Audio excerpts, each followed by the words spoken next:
A ver, una pregunta para empezar fuerte. ¿Qué guía nuestras vidas?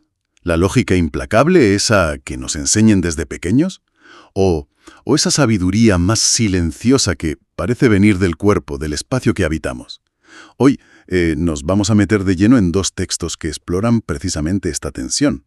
Es que nos pone de lleno entre dos maneras de ver el mundo que, bueno, parecen chocar frontalmente. Totalmente.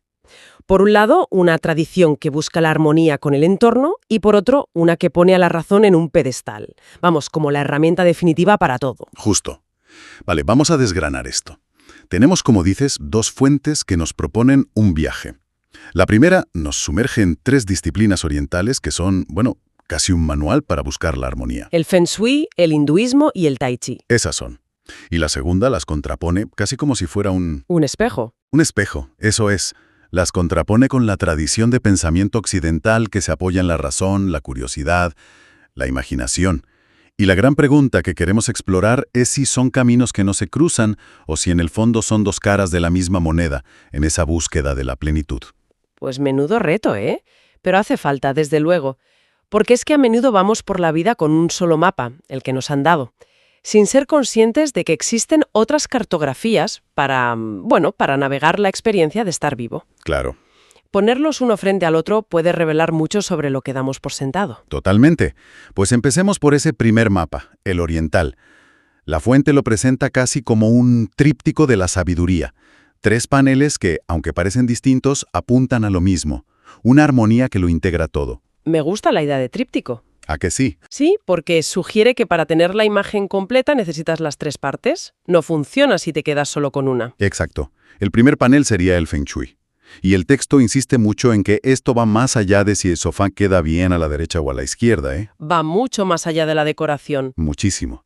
Es una idea mucho más profunda, que la forma en que organizamos nuestro espacio físico, la casa, la oficina, afecta directamente a cómo fluye la energía, el famoso chi. Si esa energía fluye bien, sin atascos, se traduce en equilibrio y prosperidad para nosotros. O sea que el entorno no es un decorado pasivo. No. Es un actor principal en nuestro bienestar. Claro. Y lo potente de esto es que dinamita esa separación tan moderna que hacemos entre yo y el espacio. Totalmente. No somos una entidad aquí y el mundo ahí fuera. Somos un sistema. Lo que el texto describe del Feng Shui es, en el fondo, la gestión consciente de esa relación. Un ejemplo muy práctico que a veces se menciona es la idea de no tener tu escritorio de espaldas a la puerta. Así, eso lo he oído. No por una superstición, sino porque genera una sensación de vulnerabilidad inconsciente que te impide concentrarte. Ordenarlo de fuera para calmarlo de dentro. Es un gran ejemplo. Y de ese cuidado del espacio exterior, el tríptico nos lleva al segundo panel, el interior. La visión del hinduismo sobre el cuerpo, el texto usa una imagen preciosa. Lo describe como un templo sagrado. El vehículo de lo divino. Eso es. Y esto se aleja por completo de nuestra idea de un cuerpo como una máquina biológica a la que hay que echarle gasolina y cambiarle el aceite. Sí. Aquí, cada gesto, cada respiración, se eleva a un acto casi espiritual. Relación con tu propia piel. Si tu cuerpo es un templo, no se trata solo de hacer deporte y comer sano para rendir más. Se trata de habitarlo con una especie de reverencia. La práctica espiritual no es algo que haces una hora a la semana en un sitio concreto, sino que está ocurriendo en cada célula de tu cuerpo, a cada instante. Aunque por otro lado me pregunto si esa idea no puede generar también una cierta ansiedad, una presión por mantener ese templo puro. Es una buena pregunta. Supongo que como todo, dependerá de la interpretación. Pero lo que me parece fascinante es cómo el tercer panel, el Tai Chi, hace de puente entre los dos anteriores. Conecta ese espacio exterior del Feng Shui con el templo interior del hinduismo.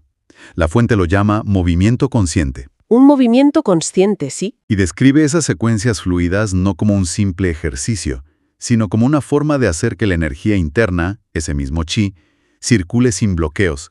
Así que el efecto es doble. Por un lado, fortaleces el cuerpo, y por otro, calmas la mente. El movimiento es el idioma que une lo de fuera con lo de dentro. Es que, si lo piensas, estas tres prácticas tejen juntas una ecología completa del ser humano. No se centran en un solo aspecto.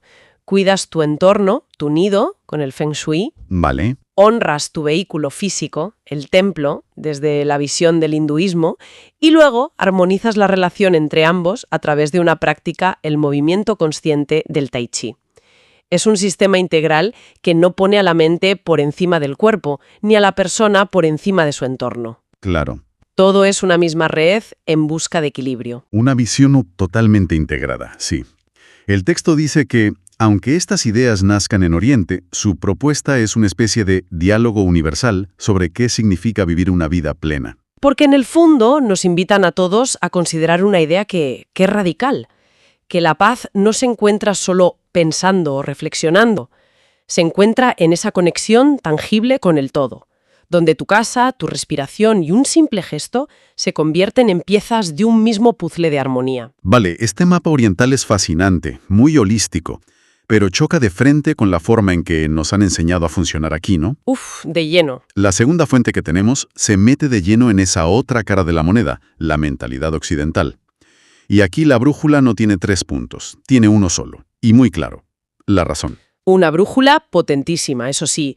Los resultados que ha dado son innegables y el texto no los ignora en absoluto. Para nada. De hecho, lo deja muy claro. En Occidente, ser razonable, bueno, no es una opción, es que es una exigencia. Es casi la medida de si perteneces o no al grupo. La fuente dice algo así como que si no eres razonable te quedas fuera del juego. ¿Te miran raro? Exacto. Desde el colegio nos entrenan para pensar con lógica, para justificar lo que hacemos, para tener una explicación para todo. Se convierte en nuestro sistema operativo por defecto. La vida se estructura como un argumento que hay que defender. Analizamos el pasado para entenderlo, proyectamos el futuro para controlarlo, desglosamos el presente para optimizarlo. Todo pasa por el filtro del análisis racional. ¿Y como decías? Y como decías, hay que reconocer los frutos de esto. La ciencia, la tecnología, los sistemas legales que organizan sociedades de millones de personas. Todo eso es producto de poner la razón al mando. Exacto. El texto habla de que esa razón, impulsada por la curiosidad y la imaginación, es lo que ha construido nuestro mundo. Pero también señala la sombra de ese enfoque. Al poner la razón como el único faro válido, ¿qué dejamos a oscuras? Pues dejas a oscuras, o al menos en un segundo plano, otras formas de saber. Se prioriza el análisis sobre la vivencia. El conocimiento sobre las cosas por encima del conocimiento directo de las cosas. Me viene a la mente una analogía. Es como si para aprender a disfrutar de un baile, en lugar de salir a la pista y sentir la música, nos dedicáramos exclusivamente a estudiar la partitura. Claro. La física del movimiento de los cuerpos y la biografía de los coreógrafos. Acabaríamos sabiendo muchísimo sobre el baile, pero nos habríamos perdido la experiencia de bailar. Me gusta mucho esa analogía del baile, porque nos lleva a la siguiente pregunta. ¿Qué se pierde? Se pierde el ritmo, la conexión con la otra persona, la emoción del momento. Te quedas con el manual de instrucciones, pero sin la experiencia vital. Y es justo en ese punto donde el contraste con la visión oriental se vuelve más nítido y, la verdad, bastante provocador. Sí, porque aquí es donde la segunda fuente pone sobre la mesa el choque de conceptos más potente. Enfrenta 2 impulsos que, según describe, definen a estas 2 culturas. Por un lado está el impulso occidental hacia la integración, esa obsesión por ordenar, por clasificar, por crear sistemas racionales que lo expliquen y lo contengan todo. Es un impulso de hacer el universo manejable, comprensible, de meter el caos aparente del mundo en cajitas lógicas para poder predecirlo y controlarlo. La integración en este sentido es la búsqueda de un orden que todo lo abarque. Y frente a eso el texto se pone valiente y sitúa el impulso oriental con una palabra que a mí por lo menos me chocó al leerla: locura. Sí, es una palabra fuerte. Hay que aclarar que no se refiere a una enfermedad mental, claro. ¿Cómo lo tenemos que entender? El texto lo define como una inmersión radical en el presente. Es la libertad de entregarse a una experiencia sin necesidad de analizarla o justificarla.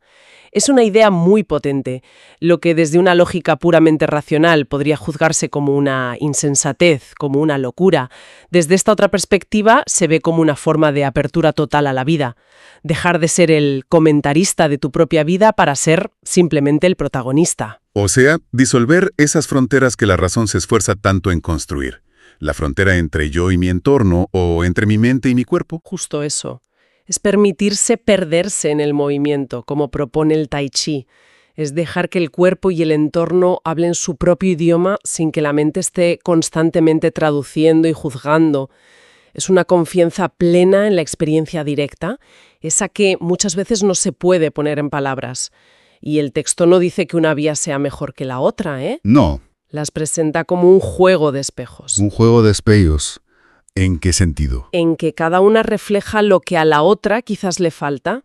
Mientras la integración occidental busca entender el mundo desmontándolo en piezas para luego volver a ensamblarlo en un modelo lógico, esta locura oriental se sumerge en el todo, de golpe, sin necesidad de desarmarlo. Son dos formas radicalmente distintas de unirse a la realidad. Vale, lo pillo. Por un lado, el mapa detallado, la integración. Por otro, la experiencia de caminar por el territorio sin mirar el mapa, esa locura. Entonces, ¿qué significa todo esto? ¿Estamos condenados a elegir? ¿O somos una mezcla de ingeniero y bailarín? Esa es la pregunta del millón. Y la conclusión a la que llegan las fuentes es el verdadero momento ajá de todo esto. No se trata de elegir un bando, no es una guerra entre la razón y la experiencia. Se trata de una síntesis. Es que cuesta un poco asimilarlo porque va en contra de mucho de lo que nos han enseñado. El texto dice algo que a mí me resultó muy liberador, que el verdadero desafío es reconocer que no todo necesita ser razonado. Parece una obviedad, pero es casi una rebelión contra nuestra formación. Es una afirmación revolucionaria en un mundo que nos pide un porqué para cada cosa que hacemos. La plenitud, según esta síntesis, no surge de la exclusión, sino del encuentro, de saber combinar herramientas. Las fuentes proponen unas uniones muy bonitas, casi poéticas. Sí, vamos a recordarlas. Dicen que la plenitud aparece cuando la razón y la curiosidad, esas grandes herramientas occidentales, se encuentran con el cuerpo y el movimiento, los pilares de la sabiduría oriental que veíamos al principio. Y también cuando la imaginación, esa capacidad tan occidental de proyectar y crear mundos nuevos, se une al entorno, a esa conciencia oriental del espacio que habitamos y que a su vez nos habita. Es un diálogo, no una competición. Es entender que tienes una caja de herramientas con un martillo y una pluma, y que la sabiduría consiste en saber cuándo usar cada uno. Y la conclusión final es la más potente de todas, que la integración y la locura, el mapa y el baile, no son opuestos, sino, y cito, dos caras de la misma experiencia humana. Exacto. La clave no está en ser siempre la ingeniera racional, ni en ser siempre la bailarina espontánea. La plenitud está en la flexibilidad, en saber cuándo toca analizar, planificar e integrar y cuándo toca soltar, sentir, moverse y simplemente dejarse llevar por la experiencia sin ponerle etiquetas. Es el arte de saber cuándo hay que dibujar el mapa y cuándo hay que guardarlo en el bolsillo y simplemente disfrutar del paisaje. ¡Wow! Es una conclusión realmente potente. Hemos partido de esa armonía total entre espacio, cuerpo y movimiento que proponen el Feng Shui, el hinduismo y el Tai Chi. Lo hemos contrastado con el imperio de la razón en Occidente, con ese impulso de analizarlo y ordenarlo todo. Y llegamos a este punto, que quizá la clave no sea elegir un bando, sino aprender a danzar entre los dos. Una danza. Sí, esa es la metáfora perfecta. Los textos nos invitan a eso, a no ver estas dos visiones del mundo como un conflicto, sino como un complemento necesario. Y esto nos deja con una última reflexión, algo para pensar más allá de esta conversación. Adelante. Si la razón occidental, con su curiosidad y su imaginación, nos ha dado herramientas para construir el mapa del mundo con una precisión increíble, hemos cartografiado desde el genoma humano hasta las galaxias más lejanas. El mapa es asombroso. Pero ¿podría ser que esta otra vía, la de la inmersión oriental en el cuerpo, el movimiento y el espacio, sea la única forma de sentir de verdad el territorio que ese mapa representa?